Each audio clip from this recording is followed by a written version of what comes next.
यदि आप इस वक्तव्य को देख रहे हैं तो आपको अवश्य यह ज्ञात होगा कि यह किस विषय में है। आप इस वक्तव्य को देखने से पूर्व डाउनलोड कर लें तो ज़्यादा अच्छा होगा, क्योंकि इस वक्तव्य को मिटाया जा सकता है और इस वक्तव्य के प्रसारण पर रोक भी लगाई जा सकती है। इस पूरी श्रृंखला के ऊपर भी प्रतिबंध लग सकता है। अतएव आप समस्त दर्शकों को हम यह परामर्श देंगे कि इस वक्तव्य को और इस श्रृंखला के सभी वक्तव्यों को आप डाउनलोड करके अपने पास सुरक्षित कर लें। आप इस चलचित्र श्रृंखला को अपने फेसबुक, यूट्यूब या अन्य समाचार माध्यमों में, सामाजिक माध्यमों में पुनः प्रकाशित भी कर सकते हैं, रीअपलोड भी कर सकते हैं। और साथ ही साथ हम इस बात के लिए आपको सतर्क कर दें, इस श्रृंखला में जिन विषयों पर हम चर्चा करेंगे, जिन बातों को हम अभिव्यक्त करेंगे, जो बातें हम आपको बताएंगे, वो बातें आपके जीवन शैली को, समाज और संसार को देखने के दृष्टिकोण पर बहुत ही प्रभावी असर डाल सकते हैं, बहुत ही प्रभावित रूप से आपको क्षुब्ध कर सकते हैं, आपकी मानसिक स्थिति को असंतुलित कर सकते हैं। इसीलिए निर्भयतापूर्वक, धैर्य के साथ आप इन चलचित्रों को देखेंगे।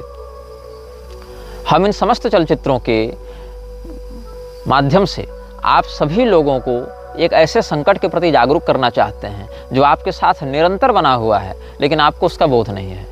वो संकट आपके जन्म से लेकर आपकी मृत्यु तक जुड़ा हुआ है और आपके जीवन पर उसका जो प्रभाव पड़ता है, उससे आपकी पारलौकिक गति भी बिल्कुल स्पष्ट रूप से प्रभावित होती है। हो सकता है आप इस श्रृंखला को देखने के बाद जिन लोगों को नायक मानते हों उनको खलनायक मानने लगें, जिन लोगों को आप बुरा मानते थे वो आपकी दृष्टि में अच्छे लगने लगें। हो सकता है जो आपके लिए श्रद्धेय हों, अब इस श्रृंखला के बाद वो आपके लिए उन लोगों की छवियाँ बिगड़ जाएं, उन लोगों की छवियाँ नकारात्मक हो जाएं। हम जिस व्यक्ति के विषय में चर्चा करना चाहते हैं वो व्यक्ति यह जानता है कि हम चर्चा कर रहे हैं, वो जानता है कि आप उससे सुन रहे हैं, वो जानता है कि आप उसके बारे में जानना चाहते हैं। वो देख रहा है आपको, वो सुन रहा है आपको, वो समझ रहा है आपको और प्रभावित कर रहा है आपको। इस विश्व के सैन्य शक्ति, आर्थिक शक्ति, राजनीतिक शक्ति, शैक्षणिक शक्ति और बहुत से प्रकार के तकनीक, विज्ञान और आविष्कारों के पीछे जो सत्ताएं हैं, वो समस्त सत्ताएं जिस शक्ति के लिए कार्य कर रही हैं, जिस व्यक्ति के अनुशासन को मान रही हैं, चाहे यह जानते हुए पर भी कि हम किसके लिए काम कर रहे हैं या न जानते हुए, कुछ भय से, कुछ लोभ से, कुछ अज्ञान से, लेकिन उसके विरुद्ध जाने का साहस कोई नहीं करता। जो करते हैं वो या तो चुप करा दिए जाते हैं अस्थायी रूप से, या फिर चुप करा दिए जाते हैं हमेशा के लिए। इस व्यक्ति के प्रभाव से बचने के लिए कोई हथियार नहीं है, कोई शस्त्र नहीं है जिसको आप हाथ में लेकर खड़े हो जाएं तो ये आपसे डर जाएगा। इसकी शक्ति शारीरिक से अधिक मानसिक है। ये कई दिनों से नहीं, कई महीनों से नहीं, कई वर्षों से नहीं, कई शताब्दियों से जीवित है। इसका कोई निश्चित शरीर नहीं है, इसका रहने का कोई निश्चित स्थान नहीं है, इसका कोई निश्चित नाम नहीं है। कुछ लोग इसको शैतान कहते हैं, कुछ इसे लूसीफर कहते हैं, कुछ इसे सरपेंट कहते हैं, कुछ इसे बैफोमेट कहते हैं, कुछ इसे डेविल कहते हैं, कुछ डार्क प्रिंस कहते हैं, कुछ लोग इसे दज्जाल कहते हैं, कुछ लोग इसे अपोलियन कहते हैं, कुछ मैमन कहते हैं, कुछ लीगन कहते हैं, कुछ अजाजल कहते हैं, कुछ मेफिस्टोफिलिस कहते हैं। लेकिन वह नाम जो इससे सबसे अधिक प्रिय है वो है बीलजीबब। बीलजीबब जो है वो एक म्लेच्छ भाषा का शब्द है जिसका अर्थ होता है मक्खियों का राजा। मक्खियों का अर्थ है इसके एजेंट, इसके गुलाम, जो इसके लिए मक्खियों के समान है। आपने एंटमैन फिल्म देखी होगी। एंटमैन फिल्म में क्या होता है, चींटियों के माध्यम से बड़े बड़े युद्ध लड़कर वो जीत जाता है। चींटियाँ देखने में छोटी हैं, लेकिन अगर एकजुट होकर कोई कार्य करें तो उसका प्रभाव बहुत अधिक होता है। इसलिए छोटी सी छोटी चींटियों का समूह भी अगर किसी बड़े वृक्ष के अंदर प्रविष्ट हो जाए, उसकी पूरी जड़ को खोखली करके बड़े से बड़े वृक्ष को धराशायी कर देती है। बड़े से बड़े पर्वतों को वह चींटियाँ छोटे छोटे धूल में परिवर्तित करने का, छोटे छोटे धूल के कणों में परिवर्तित करने का साहस रखती हैं। आप एक कल्पना करके देखें, इस विश्व के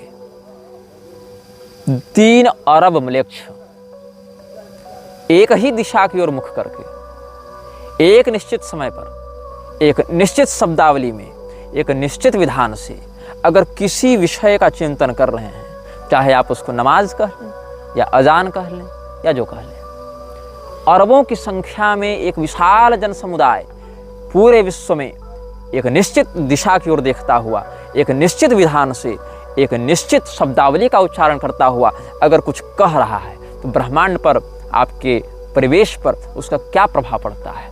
ये चींटियाँ, ये मक्खियाँ दिखने में छोटी होती हैं, लेकिन एकजुट होकर कोई कार्य करें तो बड़े से बड़े परिणाम को बना सकती हैं या रोक सकती हैं।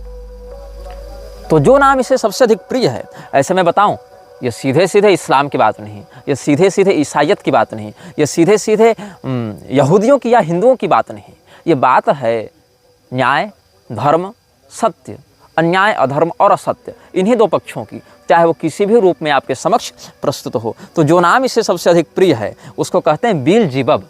बीलजीबब का अर्थ है मक्खियों का राजा, ऐसे इसको प्रिंस ऑफ डार्कनेस भी कहते हैं। अलग अलग सभ्यताओं ने इसे अलग अलग नामों से पुकारा और इसे अपने नाम, अपने जगह, अपने शरीर बदलने में बड़ा आनंद आता है। ये कहाँ उत्पन्न हुआ, कब से है, इसके विषय में कुछ निश्चित नहीं कहा जा सकता, मैं भी नहीं कह सकता।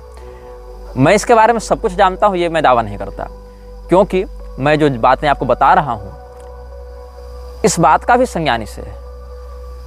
अब आप पूछेंगे कि ये आपको रोकता क्यों नहीं, क्योंकि ये जानता है कि मेरे बताए गए वक्तव्यों से इसके अस्तित्व पर कोई प्रभाव नहीं पड़ेगा।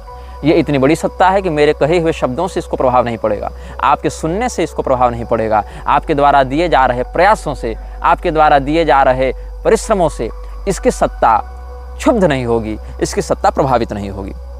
कुछ लोग इसे अस्मोडियस कहते हैं। मैंने इसके कुछ नाम अपने शोध से व्यक्त किए हैं, कुछ अपनी साधना से व्यक्त किए हैं। मेरे कथनों में एक बड़ा अंश मेरे अध्ययन का होगा, एक बड़ा अंश मेरी साधना का होगा, एक बड़ा अंश उन विशेषज्ञों से बैठकों का होगा जिनके साथ मिलकर हमने इस विषय में शोध किया है।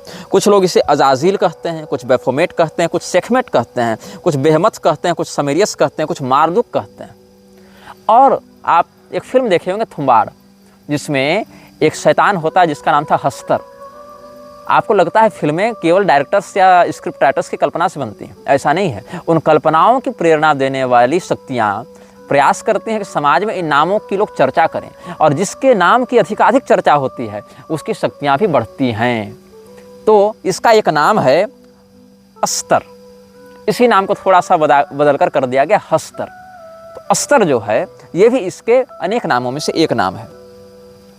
अब ये व्यक्ति कब से है, कहाँ रहता है, इस विषय में हम चिंतन करते हैं। इसका वास्तविक नाम क्या है ये मैं दावे के साथ नहीं कह सकता, लेकिन जिस नाम का प्रयोग करके इसने अपनी वास्तविकता की एक झलक हमें दिखाई, उसका नाम भी बड़ा विचित्र है। उसको कहते हैं आर्द्र म्लेच्छ।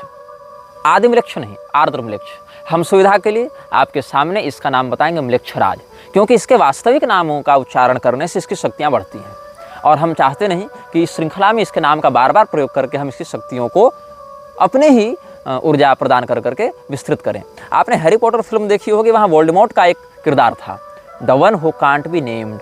उसका नाम लेने से लोग डरते थे। मैं डरता नहीं हूँ, इसीलिए श्रृंखला को निर्गत कर रहा हूँ, लेकिन मैं ये बात आपको अवश्य बता दूँ कि इसके वास्तविक नामों का आप जितना कम प्रयोग करें उतना अच्छा है। वास्तविक नाम है आर्द्र म्लेच्छ, लेकिन आप अच्छे से समझ जाएं, इसके लिए हम इसके नाम का प्रयोग करेंगे म्लेच्छराज के रूप में।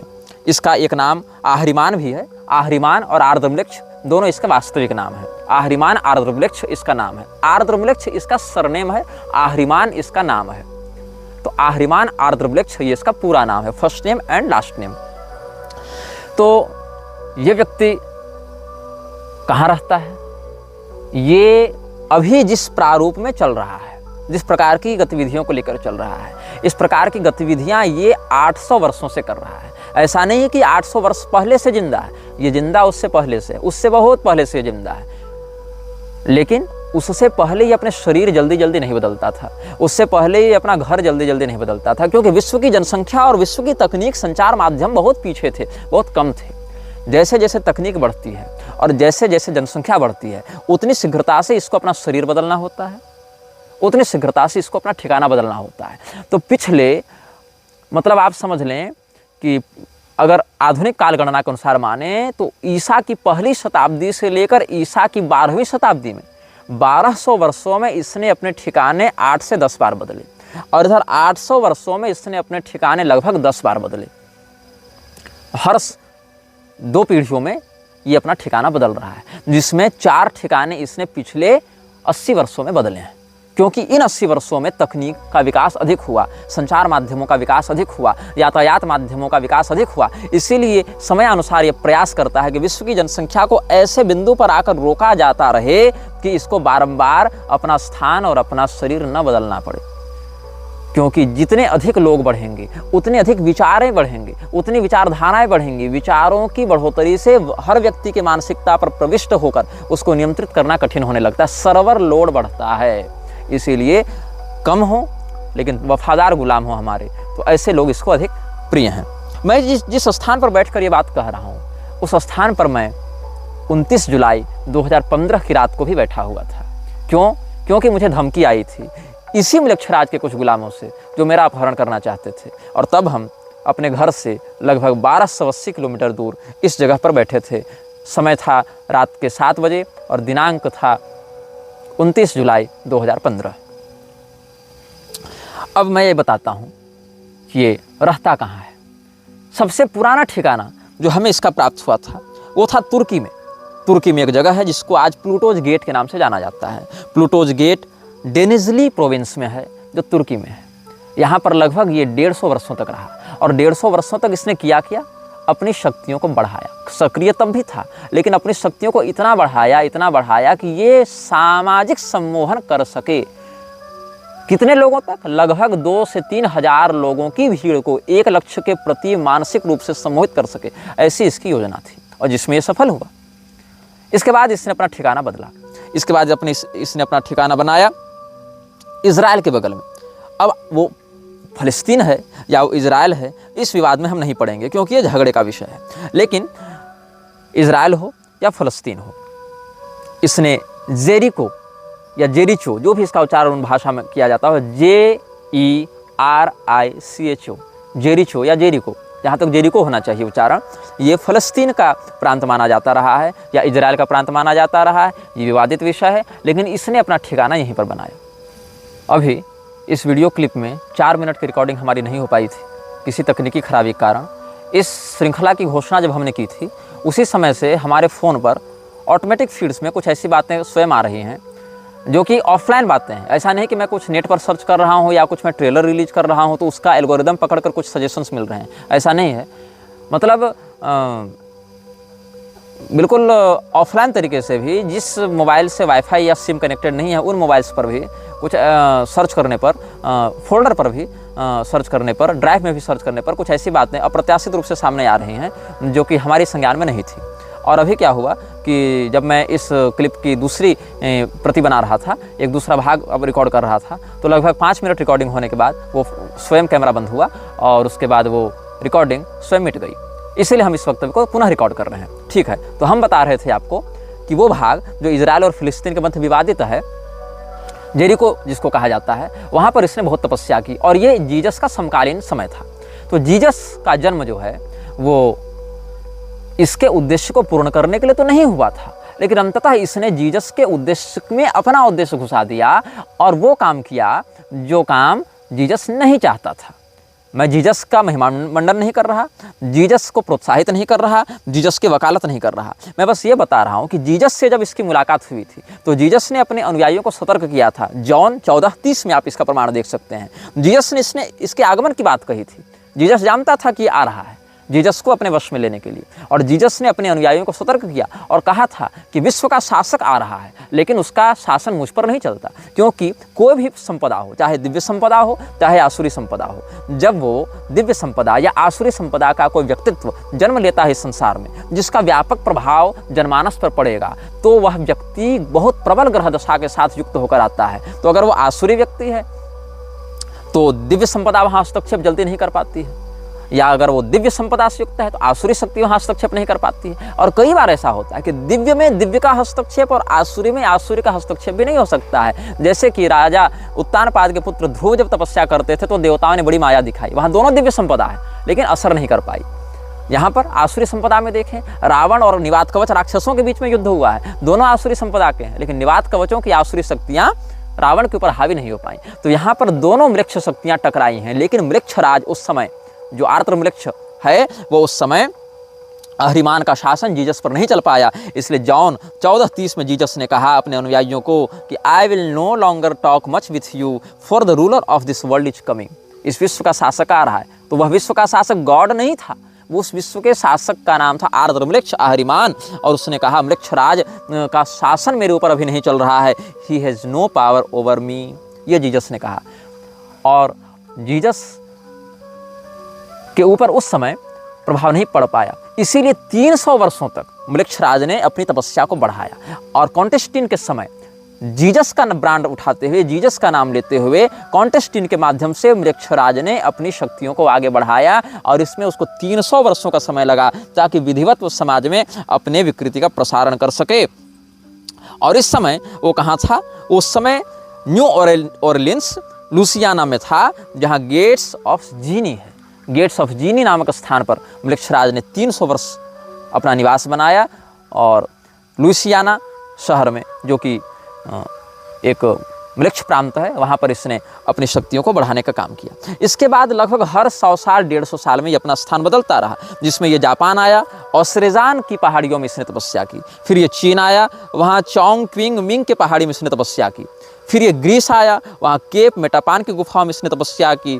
फिर ये चेज गणराज्य चला गया, जहाँ इसने किला बनाया जिसको होस्का कैसल कहा जाता है। होस्का कैसल में इसने तपस्या की। वो किला 3-4 बार बना है, लेकिन प्रारंभ में उसने म्लेच्छराज ने ही इसकी नींव रखी थी। यहाँ पर ये अभी भी विद्यमान है, इन जगहों पर अभी भी इसके मुख्यालय विद्यमान है। फिर ये इटली में 2 मुख्यालय बनाता है। चेज रिपब्लिक के बाद इटली पहुँचा। इटली में इसने अपने 2 मुख्यालय बनाए, एक केव ऑफ सिविल में, सिविल की गुफा में इसने बनाया, और एक रोम में भी इसकी गद्दी है जिसको लेक्टस कर्टियस कहते हैं। लेक्टस कर्टियस की जो गद्दी है वो इटली के रोम में है, वहाँ पर म्लेच्छराज की एक प्रधान गद्दी है।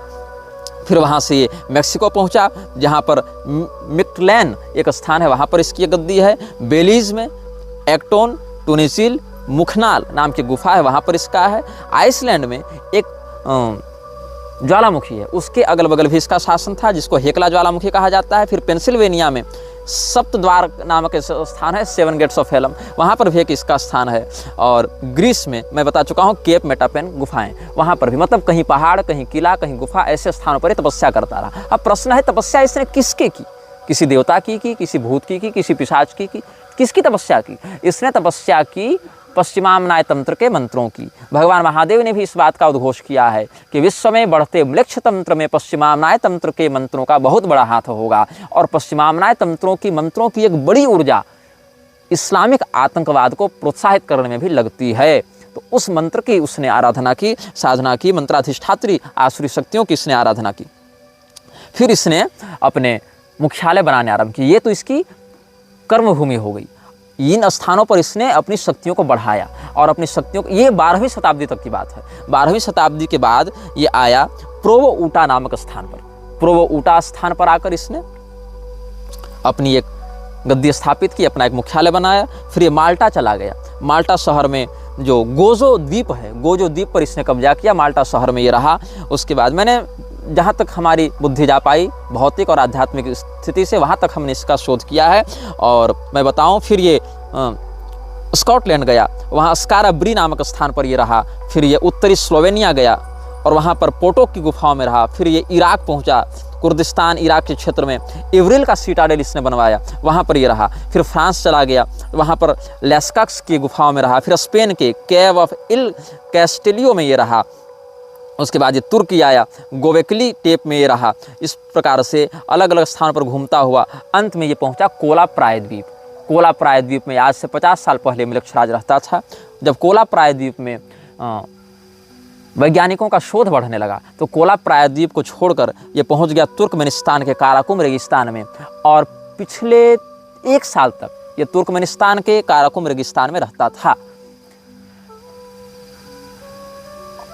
अब ये जिस स्थान पर रहता है वो दिखता कैसा है, इसकी झलक अगर मैं कुशल चित्रकार या एनिमे डिजाइनर होता तो आपको मैं दिखा देता, लेकिन मैं असमर्थ हूँ। मैंने AI से इसके घर का डिजाइन बनाने का बहुत प्रयास किया। लगभग मैंने अपने जीवन के 3 दिन दिए, जहाँ तक मेरे पास तकनीकी ज्ञान है, ग्राफिक डिजाइन से मेरे पास, मैंने 3 दिन परिश्रम किया। लेकिन जो मैंने देखा इसके घर का नक्शा वो मैं नहीं दिखा सकता हूँ आपको। मैंने बहुत परिश्रम किया, क्षमा कीजिएगा, मेरे पास वो डाटा नहीं है। मैं बस आपको वर्णन करता हूँ, आप अपने नेत्र बंद करके वो जानकारी को सोचने का प्रयास करें कि आप एक ऐसे स्थान पर हैं जो लगभग आधा किलोमीटर लंबा और आधा किलोमीटर चौड़ा है। मतलब वो स्क्वायर नहीं है, आप ऐसा समझें कि वो आधा किलोमीटर रेडियस का एक गोलाकार क्षेत्र है। उस गोलाकार क्षेत्र के मध्य में एक तल्ले का एक घर है। ये अंडरग्राउंड नहीं है, ये ज़मीन के ऊपर है और उसकी छत एक तरफा स्लोप वाली है। एक तरफा स्लोप वाली उसकी छत है, दो तरफा स्लोप नहीं है, एक तरफा स्लोप है। बिल्कुल काले रंग का घर है। उस घर के ठीक सामने आग जल रही है। कुछ टूटे हुए वाहन हैं, कुछ बिजली के खंभे हैं जहाँ पुराने बल्ब लग रहे हैं और उन बल्बों की रोशनी जहाँ तक है वहाँ तक तो प्रकाश है, लेकिन उसके आगे घुप घना अंधेरा है। और मैं बहुत निर्भय प्रवृत्ति का व्यक्ति हूँ। मैं वन पर्वत इत्यादि में निर्भयतापूर्वक विचरण करता हूँ और उस घर की झलक मैंने लगभग आधे मिनट तक देखी। मैंने स्वयं को वहाँ पर आध्यात्मिक रूप से अनुभव किया, लेकिन वो इतना भयाक्रांत करने वाला दृश्य था। वहाँ कोई भूत प्रेत डरावनी यह कुछ नहीं थी, बस एक घर था काले रंग का, एक अंधेरा परिवेश था, कुछ टूटे वाहन थे और सामने अग्निकुंड था। और इसी दृश्य में इतनी नकारात्मकता थी, इतनी आसुरी तत्वों का उसमें प्रतिष्ठापन था कि मेरे जैसा निर्भय व्यक्ति भी हृदय से कांप गया और उसके आगे देखने का मैं साहस उस समय नहीं कर पाया था। और इस स्थान का नाम क्या है ये खोजने में मैंने बहुत परिश्रम किया और तब जाकर पता चला कि ये स्थान का कोई निश्चित नाम नहीं है। मतलब ये उसका हेडक्वार्टर जो है, हेडक्वार्टर की एक अलग संज्ञा है जिसको कहते हैं पैरागमम। इसका नाम है पैरागमम। पैरागमम का जो मुख्यालय है, पैरागमम एक उपलक्षण है। मतलब अगर मृक्षराज यहाँ बैठा है तो इसी जगह का नाम हो जाएगा पैरागमम। अगर मृक्षराज दिल्ली में बैठा है तो उस जगह का नाम हो जाएगा पैरागमम। अगर मृक्षराज वाशिंगटन में बैठा है तो उस स्थान का नाम हो जाएगा पैरागमम। मतलब पैरागमम को निश्चित स्थान नहीं है, पैरागमम वो थ्रोन है जिस पर मृक्षराज बैठता है, वो उसका हेडक्वार्टर है। चाहे वो कहीं बना ले, चाहे वो आपके मन में बना ले, तो आपका मन हो जाएगा पैरागमम। इस प्रकार से अलग अलग स्थानों पर वो रहता है। सीरिया में भी इसकी गतिविधियाँ हमने 2017 से 18 के मध्य में देखी थी, अनुभव की थी। मतलब देखी थी मतलब गया नहीं था, अनुभव की थी और एक शाक्त परंपरा के साधक से इसकी पुष्टि भी की थी। तो हमने आपको इस विषय में मूलभूत जानकारी आज देने का प्रयास किया है, इसके नाम के विषय में, इसके उद्देश्य के विषय में, इसके रहने के ठिकानों के विषय में। इसीलिए इस एपिसोड को हम किसी नाम से युक्त नहीं करेंगे। इस एपिसोड में हम इन्फिनिटी का चिन्ह लगाते हैं और आप सबों को हम अंत में जाते जाते एक चेतावनी देंगे। इस वीडियो को देखने से पहले अगर आप डाउनलोड कर चुके हैं तो अच्छी बात है, नहीं तो अब इस वीडियो का अंत तो होने वाला है, अब बिल्कुल डाउनलोड कर लें। और इस वीडियो की श्रृंखलाओं को आप जब भी देखेंगे तो आप एक मंत्र का पाठ करें वीडियो को देखने के पहले और वीडियो को देखने के बाद, और अपने जीवन का इसको अभिन्न अंग बना लें। इस मंत्र को मैं डिस्क्रिप्शन में लिख भी दूंगा और मैं बोलकर भी सुना देता हूँ। कर्कोटकस्य नागस्य दमयन्त्या नलस्य च ऋतुपर्णस्य राजर्षेः कीर्तनम कलिनाशनम। एक बार और सुन लीजिए। ऋतुपर्णस्य राजर्षेः कीर्तनम कलिनाशनम, यही वाला श्लोक है, शुरू से पहला बोलता हूँ। कर्कोटकस्य नागस्य दमयन्त्या नलस्य च ऋतुपर्णस्य राजर्षेः कीर्तनम कलिनाशनम। अर्थ क्या है? निषध देश के राजा नल, विदर्भ देश की राजकुमारी दमयंती, अयोध्या के महाराज ऋतुपर्ण और कर्कोटक नाग, इन चारों का स्मरण करने से कलि पुरुष कलियुग आपको पीड़ा नहीं देता, बाधा नहीं देता। आप अभी जिस आध्यात्मिक स्थिति में हैं, अपने इष्ट का चिंतन करते हुए, अपने गुरुमंडल का चिंतन करते हुए, अपने कुलागमोक्त देवताओं का चिंतन करते हुए इस मंत्र का अधिकाधिक चिंतन करें, पाठ करें। प्रातःकाल उठकर इसका अधिकाधिक चिंतन किया करें, इस मंत्र के अर्थ का चिंतन किया करें और परब्रह्मणे नमः ऐसा कह के भगवान को प्रणाम करें, अपने इष्ट को प्रणाम करें। और मृक्षराज से आपका जीवन मानसिक, शारीरिक, सामाजिक रूप से प्रभावित न हो, इसके लिए अपने मन को अधिकाधिक सबल बनाएं, क्योंकि आपका भय ही मृक्षराज का आहार है। यह वीडियो जल्द ही हटा दिया जा सकता है। कृपया थर्ड पार्टी ऐप्स का उपयोग करके डाउनलोड करें। आप इस वीडियो को अपने चैनल पर फिर से अपलोड भी कर सकते हैं।